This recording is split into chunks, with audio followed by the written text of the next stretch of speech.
Olá, é com imensa satisfação que nós queremos apresentar o documentário do tipo expositivo produzido pelos alunos e pelas alunas da Escola Municipal Raquel de Queiroz, que fica no conjunto Gereissati 2, do município de Maracanaú, região metropolitana de Fortaleza, capital do estado do Ceará. Documentário este que se propõe a abordar outras formas de saberes, outras formas de conhecimento, como por exemplo aqueles conhecimentos produzidos pelos povos originários, especificamente sobre as plantas medicinais, constituindo-se assim como mais uma ação pedagógica do projeto desenvolvido na escola sobre história local, que perpassa, por sua vez, pela compreensão da história indígena, já que Maracanaú está encravado dentro do território indígena, repleto de locais de memória, de ancestralidade, de espiritualidade, sendo o povo Pitaguari, o povo que ocupa hoje esse município estabelecido em Maracanaú e Pacatuba. E agora eu deixo vocês como os verdadeiros protagonistas desse vídeo, aqueles que realmente fizeram todo o resultado das pesquisas e daquilo que eles produziram. Alguns historiadores acreditam que a babosa é o grande segredo de beleza utilizado por Cleópatra no Antigo Egito e que ela era transportada pelos soldados de Alexandre o Grande como medicamento de primeiros socorros. Povos antigos, indígenas, mexicanos e da América do Norte usavam essa planta para cuidado com a pele, cabelo e problemas estomacais. As plantas medicinais usadas há muito tempo por nossos antepassados apresentam ação farmacológica. São conhecidas por terem um papel importante na cura ou tratamento de várias doenças. Estima-se que aproximadamente 80% da população do planeta já tinha feito uso de algum vegetal para aliviar sintomas. Aqui na América do Sul, especificamente no Brasil, os povos originários indígenas possuem um vasto conhecimento sobre o uso e benefício das plantas medicinais, oriundo de seus antepassados, que tem sido preservado, se constituindo dessa forma como saberes que integram o patrimônio cultural da humanidade. Tomamos como exemplo o povo Pitaguari, que falaremos nesse vídeo, no que se refere ao seu vasto conhecimento sobre as plantas medicinais. Mas antes, vamos conhecer um pouco sobre o povo Pitaguari.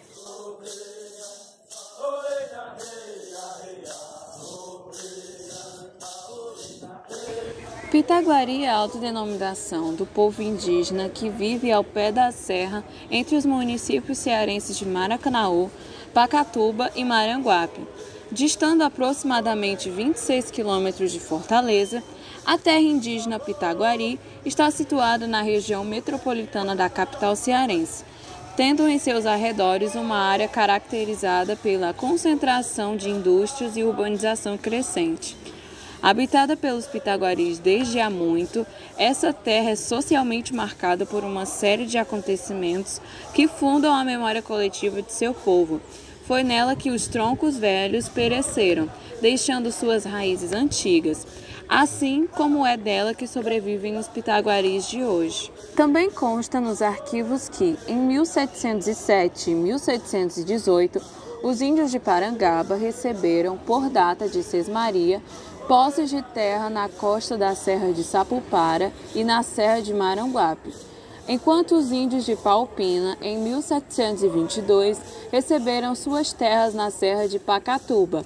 Um século mais tarde, em 1854, o sítio Pitaguari era registrado como terra de posse indígena, levando o nome de 21 índios e do seu líder, Marcos de Souza Carraíba Arco Verde Camarão. Acredita-se, assim, que os pitaguaris de hoje descendam diretamente da população que se fixou nessa região, compreendendo parte dos municípios de Pacatuba e Maranguape, do qual se originaria mais tarde Maracanaú. De origem tupi, o termo pitaguari sempre aparece nos documentos oficiais do século XVII, XVIII e XIX, designando um lugar, uma serra, um sítio ou um terreno. Possivelmente, é o termo derivado de variáveis do nome potiguara, etnia que teria ocupado extensas terras, já em 1603, na costa cearense. Para o termo potiguara, há diversas interpretações e é nela que se pode perceber a semelhança existente para com a denominação Pitaguari. É uma história longa de luta e de resistência. A nossa terra, Pitaguari, a gente sabe que a nossa terra mesmo, ela começa de Parangaba até Saputá. Muito grande. Mas foi resumido, né? Foi fatiado. Hoje a cidade está dentro da aldeia, né? Não é a aldeia que está dentro da cidade. A cidade está dentro da aldeia. Porque era um aldeamento só.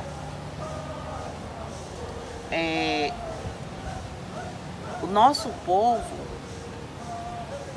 da escravidão, ficou a maior parte escondida aqui em cima dessa serra.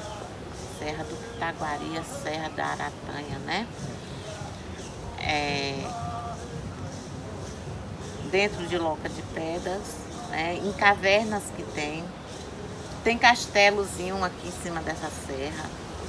Tem uns pontos históricos muito maravilhosos, aonde nosso povo se escondeu há muitos e muitos anos. O nosso povo, antes da gente começar o movimento indígena, muitos foram embora para a cidade de Maracanaú, né, por a troca de terra. E eles não aguentaram, eles eram escravos aqui de uma empresa, né, que chamava, que era do Estado, era escravizado. A plantação desse povo, que era a EPAS, né, a empresa agropecuária, era escravizado, trabalhava de renda, né, de meia, como era chamado, né, metade dele, metade do patrão, ou seja, menos para ele, mais para o patrão, porque era meia-meia, não era meia toda, né? Quando diz meia é porque é igual, partes iguais, mas não era assim. E assim, muitos do nosso povo aqui foram escravizados. Quando diz assim, quando diz assim, porque tinha os escravos lá no Santo Antônio. Era o povo indígena que era escravizado, não foi nenhum escravo da África, porque quando se fala em escravidão, se fala logo em africano, né? Que foi só os africanos que foi escravizado, mas não. A nossa história também foi de escravo, foi escravizado. Nosso povo foi escravizado, nosso povo também foi vendido, nosso povo também foi trocado. Escravizado e roubado. E roubado. A primeira coisa que nos roubaram, né, foi o nosso tronco linguístico. A primeira coisa que colocaram em nós foi roupa. E hoje diz que não tem índio porque os índios andam tudo vestido. Poxa, se deram roupa a nós, agora querem tirar para fazer nosso reconhecimento. Vai ter que me reconhecer da forma que eu sou. Né? Porque no meio de vocês tem índio louro e nós temos culpa. Se nossas índias foi estrupada, né, pelos portugueses, pelos colonizadores, nós não temos culpa. E hoje nós temos sim. Ele não deixa de ser índio não, porque tem uma cor branca, né? Eu, por ter o meu cabelo cacheado, eu deixei de ser índia? Eu não sou, eu tenho minha característica. Eu sou eu. Eu não sou índia só quando eu estou com cocá na cabeça, não. Certo? Não sou. Eu tenho o meu ego, o meu orgulho. Meu ego fala mais forte.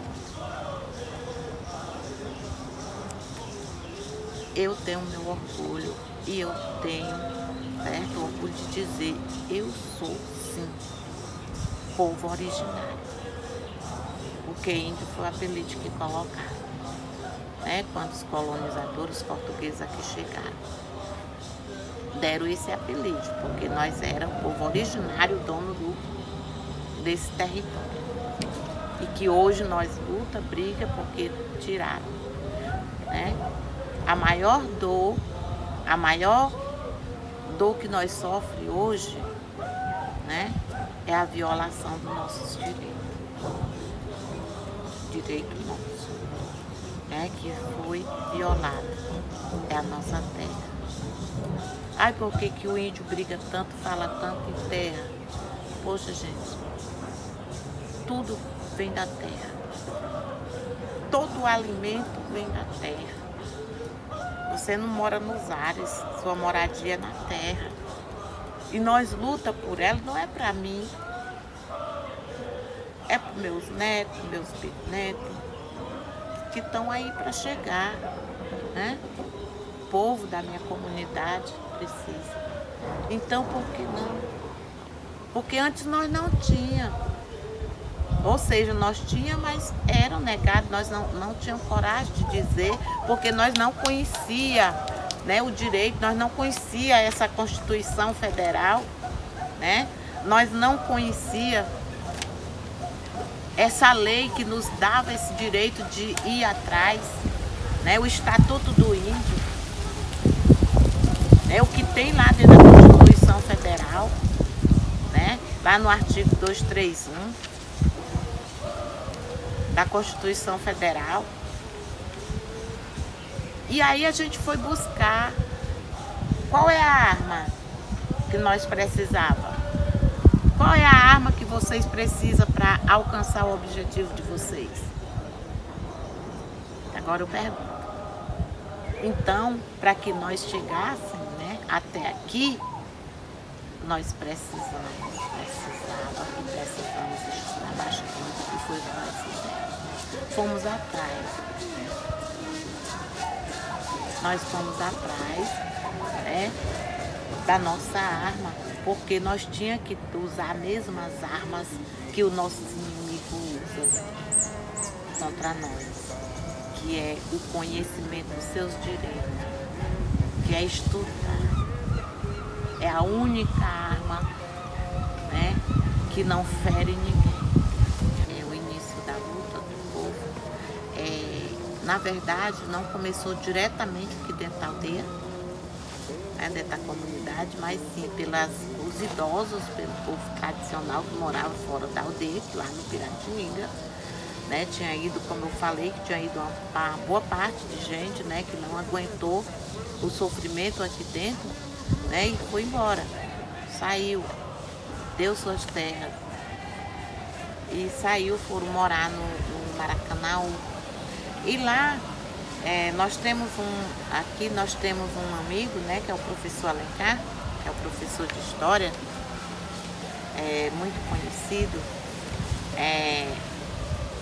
Ele fazia esse levantamento da história do povo pitaguari aqui dentro de Santo Antônio.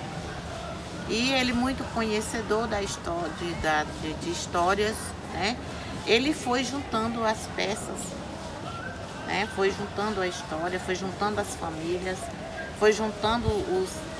Deus te abençoe.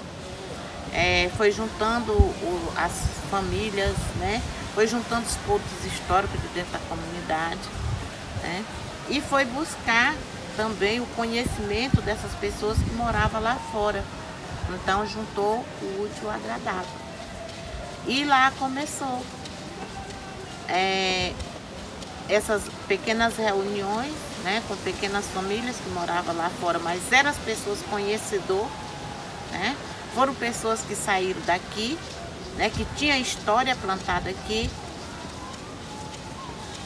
E lá onde tudo começou.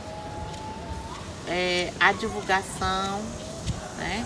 E nós fomos também conversando com o povo Tapeba, que foi o primeiro povo que se levantou-se, né, pela luta dos seus territórios, foi o povo Tapeba. E ele já estava numa caminhada já mais longa. E a gente juntou-se a eles para mais conhecimento. E o Alencar, né, fez esse translado. E nos ajudou muito. E daí a gente foi se levantando, foi fazendo foi mostrando a nossa cultura, divulgando que realmente nós tínhamos guardado dentro de nós, né? E daí nós passamos, né, para a luta e a conquista da terra. Isso foi de 99, né, 91, 90, 91. E quando foi em 96, aconteceu, né, o cacique Daniel já tinha ido a Brasília umas 3 vezes, né, para falar sobre a questão, sobre a terra do Pitaguari, né, que é uma terra indígena.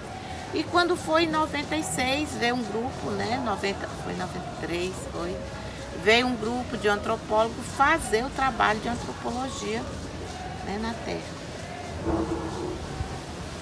dentro da terra. E foi feito esse trabalho, e dentro daí eles acharam muitas coisas, né, que tudo tinha a ver com o povo, né, originário mesmo, Pitaguari. Com as histórias dos troncos velhos, né, troncos velhos que nós chamamos são os mais idosos, são os idosos, com a história deles, né, com os vestígios encontrados nos pontos históricos, como a mangueira bicentenária, né, como lá o quartinho da Cafua, né, que chamavam quarto dos escravos, né, como a pedra do frade, onde tem aqui em cima, como o castelo, como a pedra do fogo, né, tem muitas coisas, né, dentro da comunidade, que nos deixa, né, bem à vontade para falar da nossa terra, do que é nosso. E assim a gente foi feito, e quando foi em 2006,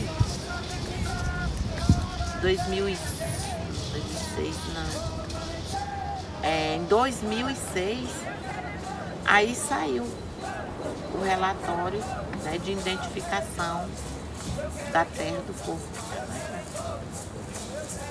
Foi identificado como terra do povo Pitaguari. Então esse processo de identificação foi muito forte para nós, mas não, foi muita luta, porque nós não éramos aceitos, nem próprio dentro do nosso próprio município do Maracanaú. Não era aceito. Porque, na verdade, aqui esse lugar era conhecido como Santo Antônio do Buraco.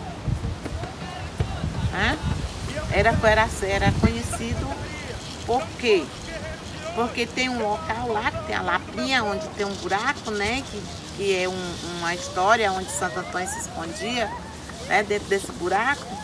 E ficou como Santo Antônio do Buraco. Inclusive, isso amedrontava o povo, né?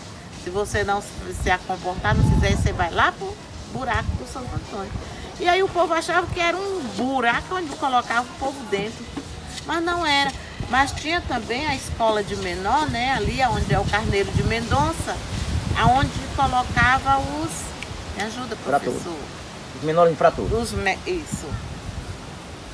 E aí o buraco era lá, não era aqui não. O buraco era lá. Né? O buraco falado era lá na escola de menor, não era aqui. Mas só que juntava uma coisa com a outra, né? E havia um contraverso. Aí então nós, né, fomos à luta, não desistimos, persistimos. E persistimos mesmo de verdade quando foi em 2006, né, saiu a demarcação da terra Pitaguari. Em 2006 saiu a demarcação. Mas a terra está demarcada, mas não está homologada. Ou seja, não foi tirado os poceiros que ainda tem dentro da terra. Agora passaremos a apresentar os conhecimentos do Pitaguari sobre a utilização das plantas medicinais.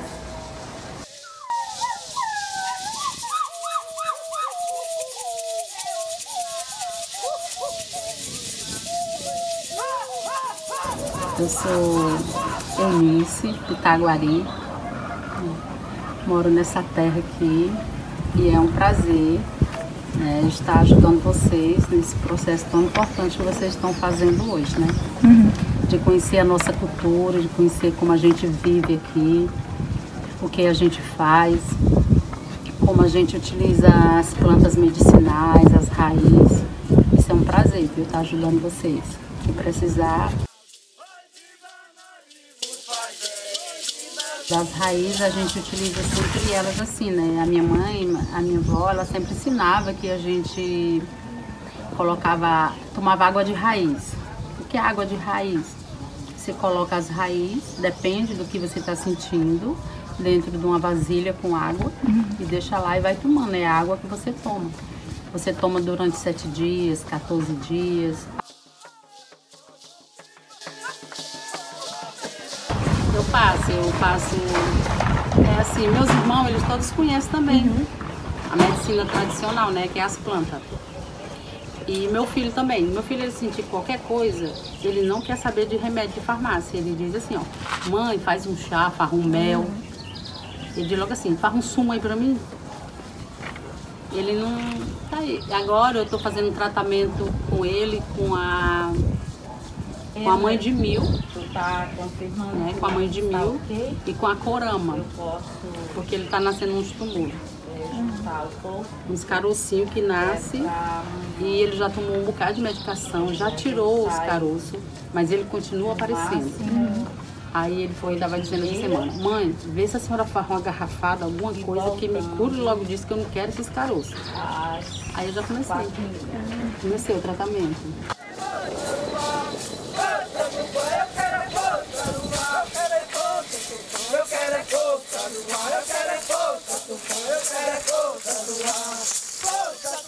A minha avó, ela nunca tomou nenhum remédio de farmácia. Ela nunca tomou. Tudo que ela sentia, ela ia na mata. Ela tinha... E outra coisa também, a minha avó, ela tomava banho com água de flores. O que era água de flores? Ela tinha um aguidar grande, aí tinha uma plantação de flores dela, tudo quanto era de flor. Ela tirava de manhã, à tardezinha, né, com o sol, e botava em cima que ela era baixinha, ela botava em cima, na aguidar, e botava lá. E de manhã cedo, quando o sol estava se abrindo, ela tomava banho daquelas flores. E a minha avó era bem cheirosinha. Tudo que a gente vê no quintal, ela tem utilidade. A gente sai andando. Ali mesmo, o meu outro irmão tá fazendo uma casinha ali, mas abaixo da casinha que ele tá fazendo tem uma plantação de papaconha, que é um riachinho que tem ali. E ali a gente já tem cuidado nas papaconhas que tá lá, porque ela serve para quê? Serve para verme, serve para dentição da criança, ela serve para gripe. Vou mostrar um pouquinho para vocês. Eu pego as sementes, tá? E vou fazendo as montinhas, porque eu sempre tô precisando para fazer as medicações, né? Esse aqui é o hortelã, mentos, né? Ele serve para aliviar o pulmão. Vocês podem provar ele. Olha só. É uma delícia. É bom. Ele é muito gostoso, o mentos. Pronto. E é bom comer folha. Parece aquelas balinhas. E é delas mesmo. Todo mundo precisa disso, né? E eu gosto de comer, meu menino gosta. Isso também alivia o estômago, viu? Aqui é o outro hortelã, esse aqui é o tradicional, né? O hortelã tradicional, que faz um chá para as crianças. Ele também é utilizado para fazer o chá com gergelim, né? O preto, que ele serve para quê? Serve para a criança que está mal do estômago também, para a criança recém-nascida, que ele é mais utilizado para recém-nascido. Antigamente, né, a trombose que é AVC hoje em dia, né? Mas para nós que somos antigos é a trombose, né? Ele é utilizado, né? Você faz também para tomar o chazinho, ele serve para febre. Ele aqui é uma maravilha para enxaqueca.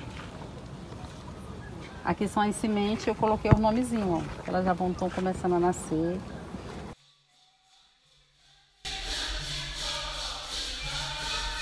Me chamo Nazaré Pitaguari. E eu sou do povo Pitaguari, nasci na Aldeia Mãe, que a gente chama Aldeia Mãe, que é bem no centro do povoado. E fui criada, saí aos 2 anos de idade, bem no comecinho de Maracanaú. Ali eu fui criada, mas fui criada nesse trajeto, subindo e descendo a serra. Eu acho muito importante o trabalho de vocês em querer saber, né, dos nossos raizeiros, das nossas lideranças. Hoje eu faço parte do grupo de liderança, que eu chamo grupo de liderança porque no meio dessa liderança tem a Ceissa Pitaguari, que eu faço referência, uma grande liderança, até mesmo de articulação junto com todo o povo do estado do Ceará e Espírito Santo. É importante também destacar o uso das plantas medicinais na prática docente pitaguari. A minha militância no movimento indígena ela começa ainda muito jovem, com 9 anos de idade. Começo acompanhando meus pais, as reuniões da comunidade, e as reuniões eram dessa comunidade para a comunidade que havia as reuniões, são 5 quilômetros, né? A gente percorria a pé, toda semana tinha essa reunião na aldeia Santo Antônio, e aí lá começou a se constituir meu cenário de luta, né? A partir da observação dessas lideranças, dentro das reuniões, e aí ao longo do tempo eu vim me projetando na defesa da terra, do território, até que me tornei, com 18 anos, fui chamado a compor o grupo de lideranças. E aí me tornei uma liderança jovem a representar o movimento indígena pitaguari em várias instâncias, né? Tanto local, como estadual e nacional. E aí no ano de 2016, com a morte do nosso então cacique Daniel, eu fui consagrado um dos caciques do povo pitaguari, me tornando o chefe da tribo pitaguari. E aí, ao longo desse período, eu continuei a militância, então nós ainda não temos a posse definitiva da terra. Certo? Paralelo a essa questão da militância, eu também ingressei na Universidade Federal do Ceará, né, participando do curso de licenciatura intercultural indígena, e fui graduado pela UFC. Possuo também pós-graduação em gestão escolar e coordenação pedagógica, além de mestrado em Humanidades pela Unilab. E atualmente estou diretor aqui da Escola Indígena Chuí. Nós temos uma infinidade de plantas que nós utilizamos, né, para a cura de doenças, além de outros tratamentos também utilizados. Aí vai pelos pajés e pelos raizeiros, né, que é as rezas também. Certo? E todo esse conhecimento ele é trazido para a sala de aula dentro da disciplina de cultura indígena que nós temos aqui na escola. Então esses saberes eles são praticados e ensinados na escola, certo? E aí na comunidade nós fazemos uso também para a cura de doenças e estimulamos o uso, né? Porque não adianta somente ensinar, mas estimular o uso para que a juventude possa ter o acesso e também o uso dessas plantas, né? A fim de cura de mais diversas doenças que você possa imaginar. E todo esse conhecimento ele é trazido da comunidade, tanto pelos professores quanto pelas lideranças, para dentro da sala de aula e transformar em conhecimento. Então os alunos têm uma eletiva aqui na escola, uma disciplina, que fala das plantas, né, do tratamento por meio das plantas. Tem sido uma constante luta, né? Não é comum o indígena estar na universidade. Né? Foi uma luta muito grande até a gente ter esse ingresso nas universidades. Porque hoje nós temos indígenas em várias universidades, né? Não somente na UFC, na Unilab, mas em todo o Brasil, por meio de uma política realmente voltada para essas populações, de ingresso de indígenas na universidade com um processo mais simplificado, que contemple as nossas especificidades, né, culturais, políticas. Então nós temos editais específicos dentro das universidades do Brasil que podem, que abrem porta para nós podermos acessarmos o conhecimento acadêmico. E a partir do acesso é que nós tanto levamos para a universidade quanto a gente traz também. Esse conhecimento ele é dividido, ele é expandido dentro das comunidades. Então a gente tenta usar da universidade como meio de fortalecimento também cultural e identitário. Não tem sido uma luta fácil, porque a cada dia tem se negado esse direito a nós e a gente muito insensivamente tenta manter o que foi conquistado. A gente consegue transformar esse conhecimento dentro da universidade e trazer novamente para a comunidade através de projetos ou até mesmo de mão de obra qualificada. Porque eu sou exemplo vivo disso. Eu fui me qualificar e hoje eu me tornei gestor dessa escola, a partir de um conhecimento que eu adquiri lá na universidade.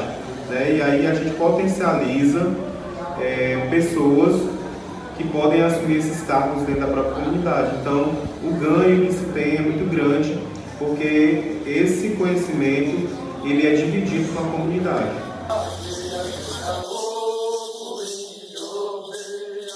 Constantemente nós somos chamados, não somente eu, mas outras lideranças também, a fim de contribuir na formação tanto de professores, quanto também levar um pouco da cultura para os alunos nas escolas públicas. Então, eu posso me considerar uma liderança que atua não somente na esfera municipal, mas também no âmbito estadual, porque várias escolas de diferentes municípios do estado do Ceará. Primeiramente, agradecer a oportunidade de vocês estarem vindo me entrevistar, falar um pouco da curiosidade de conhecer um pouco mais sobre a questão da minha biografia, até mesmo do trabalho que eu desenvolvo aqui na escola, e dizer que o cenário está mudando, já visto a gente ter passado por vários retrocessos no cenário político do Brasil, onde o direito dos povos indígenas foram negados, e hoje nós começamos a retomar o diálogo com o governo, a fim da gente poder conseguir demarcar as terras, conseguir mais políticas públicas, tanto para a educação quanto para a saúde, que são bandeiras de lutas que nós estamos constantemente focados em defender. Então, somente agradecer mesmo a vocês e dizer que a luta continua e que nós estamos abertos aqui para receber, para dialogar sobre várias questões que sejam do interesse de vocês. Espero ter contribuído na pesquisa de vocês. Em relação à questão da medicina tradicional dentro das escolas indígenas, e aqui eu vou me atentar somente às escolas estaduais, no caso a Chuí e a indígena Itaara, que é uma aqui no município de Pacatuba e outra no município de Maracanaú. Então, meu trabalho de conclusão de curso foi baseado justamente a você desenvolver o cultivo de hortas. Aqui, hortas, a gente se atenta tanto para a questão de plantas medicinais como a questão também de hortaliças. Então, é mesclar essas duas culturas dentro das escolas. O meu trabalho de conclusão de curso, quando eu me formei, foi justamente embasado nessa prática como uma ferramenta de educação ambiental. E a grande barreira que eu vejo dentro das escolas é justamente a questão do espaço modelo, onde possa ser ensinado, onde possa ser replicado nas demais escolas. Então, temos escolas que têm um ótimo espaço físico, que você consegue desenvolver tranquilamente essas duas atividades, tanto a produção de hortaliças, como também o cultivo de plantas medicinais. Então, dá para se alinhar, dá para colocar isso em prática, dá. A grande dificuldade, muitas das vezes, às vezes se limita-se ao tempo que o docente tem em estar exercendo várias atividades, porque muitas vezes a carga horária, às vezes, não permite você fazer tudo isso, planejar tudo isso. Então, consequentemente, eu venho trabalhando de uma forma onde eu busco desenvolver algum projeto e futuramente, logo em breve, né, talvez no próximo ano, a gente começar a implementar esses modelos de hortas, né, dentro das escolas indígenas. Porque atualmente a gente faz aquela prática, a gente até explana o que é a medicina tradicional, o que seria, né? O problema é que, como eu falei, sem modelos físicos para você instigar o conhecimento desses indivíduos, torna-se ainda mais difícil. Então, assim, o primeiro ponto, o primeiro passo é a gente criar um molde, criar um modelo dentro desses espaços. E a partir daí, né, futuramente a gente começar a ter aulas práticas nesses ambientes, nesse espaço. Então, hoje, o que a gente faz é apenas uma explanação dessa medicina, né, desse conhecimento que os nossos tronco-velhos trazem consigo, né. Eu parto assim, do pressuposto que o conhecimento científico, geralmente, ele parte de um conhecimento tradicional já. Então, o uso das plantas medicinais pelos indígenas, né, advém de um conhecimento prático, de um conhecimento vivenciado, onde, alinhado ao conhecimento científico, chega-se a produtos que a gente tem nas farmácias hoje. Então, vários desses produtos, eles vêm através das experiências que os indígenas já tinham em utilizar tais plantas. Então, hoje, quando você toma um medicamento químico da farmácia, que serve para aliviar a dor de cabeça, serve para aliviar o estresse, então esses medicamentos já vêm do conhecimento dos indígenas que utilizavam de plantas como erva civeira, como capim-santo, que utilizavam essas ervas como calmante. Então, tudo isso aí, o conhecimento científico, ele parte desse conhecimento tradicional que esses povos tinham. Então, dentro do mundo acadêmico, a gente tem muito isso, o conhecimento científico é separado do tradicional? Não. Ele é separado muitas vezes do senso comum. Mas o conhecimento tradicional, ele alinha-se também ao conhecimento científico. Você só dá um ar mais técnico, mais científico ao que é o conhecimento tradicional.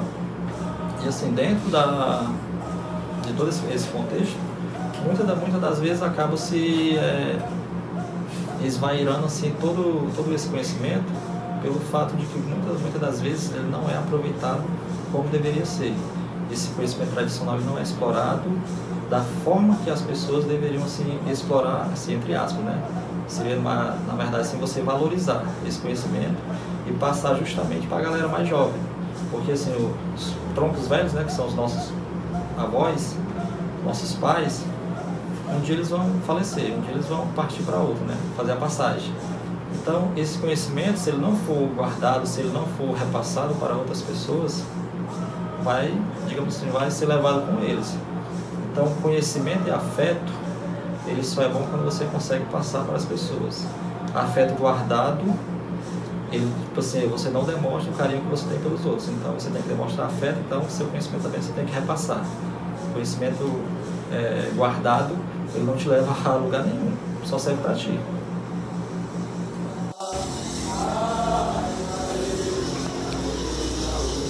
E no ensino básico, como os educadores não indígenas estão lidando com a utilização de outras formas de saberes e de ciências? Eu acho de suma importância o que nós estamos trabalhando aqui, especialmente porque muitas dessas tradições que são passadas de geração em geração nos povos indígenas, elas não são registradas por fontes documentais, elas não são registradas por através de fontes escritas, né? De maneira escrita, palpável, física. Normalmente elas são feitas através de relatos de história oral. A questão da religiosidade, das músicas, das danças, a própria cultura que perpassam o povo em si, são informações em que os mais velhos vão repassando aos mais novos. E que por isso vai existir um momento certo de partilha coletiva para iniciar os mais novos nos costumes do seu povo. Isso vai trazer uma memória coletiva e vai construir, né, vai criar a própria identidade do mesmo. É importante que o nosso aluno perceba esse uso da oralidade como uma fonte histórica, né? Nós trabalhamos isso de maneira específica nos livros didáticos, né? Mas conversar e fazer com que ele visualize isso de uma maneira mais de pertencimento, através do contato com a cultura e entendendo a sua própria identidade enquanto maracanauense. Muitos dos nossos alunos não entendem essa identidade, né? Não se reconhecem enquanto maracanauense. E essas questões vão perpassar a tradição dos povos pitagua-ari, né? Nós nos entendemos enquanto povo maracanauense também conhecendo as tradições dos povos que eram originários e que nos fazem entender esse embasamento teórico para pensar a realidade vivida atualmente. Bom, acerca dessas questões de perpetuação da tradicionalidade, a gente tem que entender que faz parte da nossa cultura, né? Esse aluno, ele precisa perceber que é uma construção cultural, né, que nós temos. Por exemplo, na nossa região Nordeste, no nosso estado do Ceará, nós temos a nossa cultura perpassada principalmente pela miscigenação dos povos da contribuição indígena, da contribuição africana, dessa ancestralidade que nós vemos no nosso próprio dia a dia, né, que a gente acaba entendendo como senso comum e não problematiza, né, não às vezes nem percebe, né, e que é necessário ser debatido. Por exemplo, alguns termos da língua portuguesa, questões culturais, a utilização das plantas medicinais, né, quando nós estamos doentes, que alguém nos diz o que a gente precisa tomar naturalmente, sem recorrer a fármacos, a gente até acredita que aquela pessoa sabe e é um saber que ela já nasceu com aquilo, né? E a gente não entende que faz parte dessa ancestralidade, né? A própria culinária, as questões do nosso sincretismo religioso, né? Tudo isso nos perpassa e ocorre principalmente por conta da miscigenação. E é significativo que a gente perceba como uma fonte histórica que vem a agregar ainda mais, né?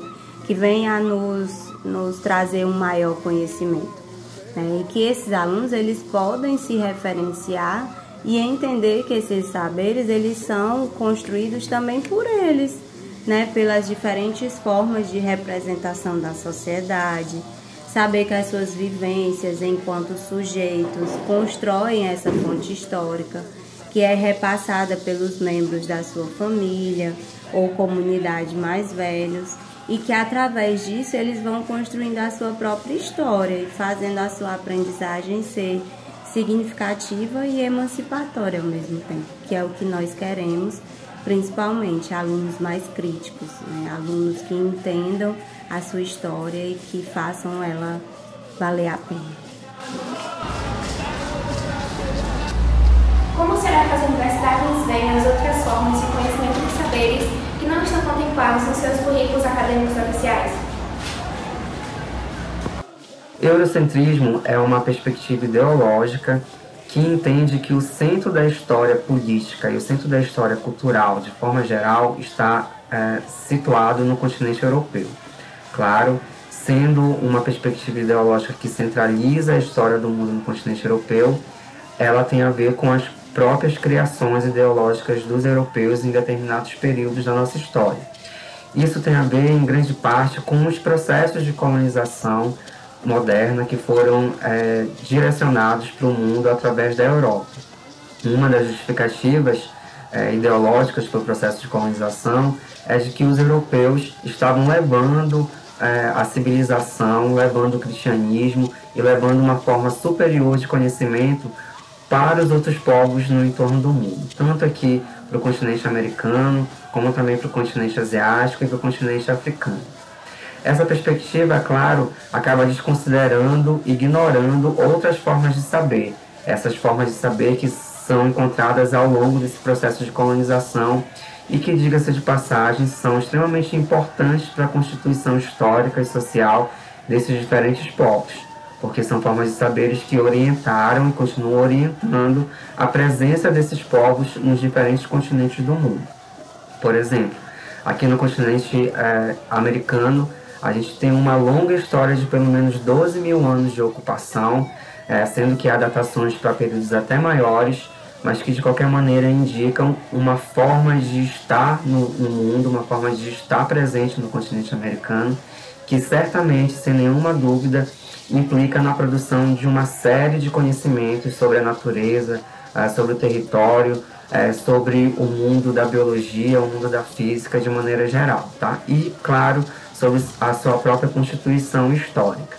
Então, durante esse período muito longo, é muito certo que esses povos indígenas produziram, tal como continuam produzindo, uma série de conhecimentos que é extremamente relevante para a forma como eles se entendem diante do mundo, para a forma como eles se relacionam com o mundo de maneira geral. Uma coisa importante a se falar sobre o eurocentrismo é que ao longo dos processos de colonização, os europeus entraram em contato com esse conjunto todo de conhecimento, né? E é muito certo, isso já está muito bem debatido historicamente, inclusive, que os europeus utilizaram esses conhecimentos desses outros povos para produzir o seu próprio conhecimento autocentrado no continente europeu. Boa parte do que a gente entende como ciência moderna hoje, certamente é fruto dessa interlocução com as outras formas de saberes, tá? O que a gente discute, por exemplo, na arquitetura, tem uma influência muito grande das grandes civilizações do continente africano, como é o caso da civilização egípcia. A ideia de simetria, a ideia de que os números pares são perfeitos, tem a ver com a perspectiva da matemática e das engenharias e da arquitetura do continente africano, e em particular das civilizações egípcias. Isso foi adotado pelos europeus, e como há essa perspectiva eurocêntrica, acaba que mesmo havendo essa adoção, os europeus ignoram essa perspectiva eurocêntrica, ou melhor, ignoram essa possibilidade de incorporação e de reconhecimento dessas outras formas de saberes, tá? Um outro exemplo nesse sentido, da forma como a perspectiva eurocêntrica ignora formas de saberes que são extremamente importantes, tão importantes quanto o conhecimento científico contemporâneo, as formas como esse movimento colonial de origem eurocêntrica se apropriou dos saberes dos povos indígenas aqui nas Américas. Há algumas indicações muito seguras do ponto de vista da arqueologia de que boa parte das tecnologias que nós utilizamos até hoje aqui no Brasil são tecnologias criadas pelos povos indígenas ao longo desses 12 mil anos de história que eu mencionei anteriormente a vocês. Por exemplo, algumas alimentações que nós temos hoje, alguns alimentos que nós temos hoje, são originários da manipulação que os povos indígenas fizeram de diferentes espécies vegetais, como é o caso, por exemplo, dos alimentos que são gerados a partir da mandioca ou da macaxeira. Os locais de construção de algumas cidades que nós conhecemos até hoje também dizem respeito à incorporação que os indígenas, a incorporação dos saberes dos povos indígenas acerca do território, acerca da geografia, acerca dos locais mais acessíveis para a obtenção de água, para o deslocamento, tanto para o mar como para a parte do sertão, como é o caso aqui do Nordeste, para a utilização das vias fluviais, o que aconteceu em todo o território brasileiro, por exemplo, tá? A gente entende, a partir dessa perspectiva da diversidade também, o reconhecimento dessas outras formas de saberes que foram sendo incorporadas gradativamente no mundo da ciência e a forma como elas foram traduzidas no mundo científico, tá? Para dar dois exemplos aqui do que é uma forma de saber que a gente entende como tradicional, fora do mundo da ciência, e a forma de saber da ciência moderna, tá? Os caçadores em diferentes partes do mundo, né, os povos que praticam a caça, têm um amplo conhecimento sobre a biologia dos animais, assim como os pescadores têm um amplo conhecimento sobre a biologia dos seres aquáticos. Eles conseguem saber como que esses animais se reproduzem ao longo do ano, quais são os períodos em que eles vão estar mais suscetíveis à caça, quais são as áreas, as regiões em que eles circulam, os horários que eles possuem certos hábitos, os hábitos de alimentação, os próprios hábitos de caça e os hábitos de reprodução de maneira geral. Essas informações são construídas historicamente, são construídas ao longo do tempo e repassadas oralmente para gerações futuras. Inclusive a forma de caçar esses animais e a forma de tratar esses animais após a sua caça. Muito certamente os cientistas, em especial os zoólogos, têm um grande conhecimento também sobre os animais, inclusive sobre esses hábitos desses animais, seja no meio aquático, seja no meio terrestre.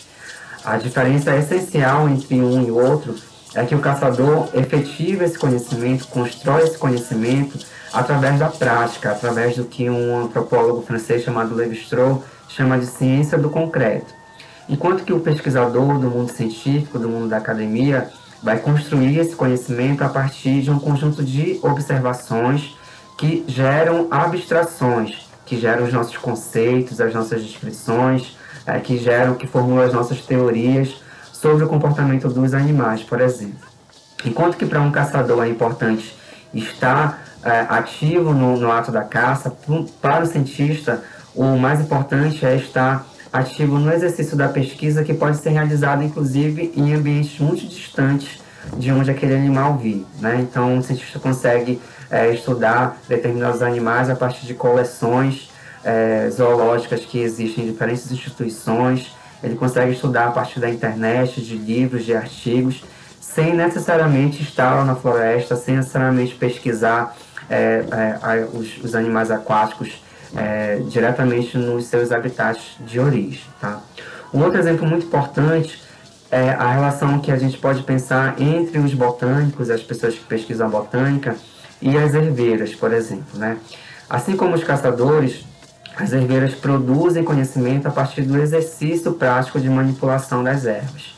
E muito certamente elas conseguem entender qual é o funcionamento daquela planta, daquela erva, a partir de um conjunto de informações que são geradas na prática e são transmitidas também de geração a geração. Essas herveiras conseguem entender não só o processo, o ciclo reprodutivo dessas plantas, como elas também sabem quais são as dosagens que são necessárias para a gente utilizar de acordo com a situação em que a gente se encontra, seja um processo de adoecimento físico, seja um processo de adoecimento emocional ou espiritual. Ela vai saber não só qual é a planta ideal, qual é o tipo de espécie ideal para que a gente use, mas também ela vai saber qual é a dosagem, qual é o período de uso, quais são os rituais necessários para que a gente utilize aquela espécie, né? E a forma, claro, de preparo daquela espécie.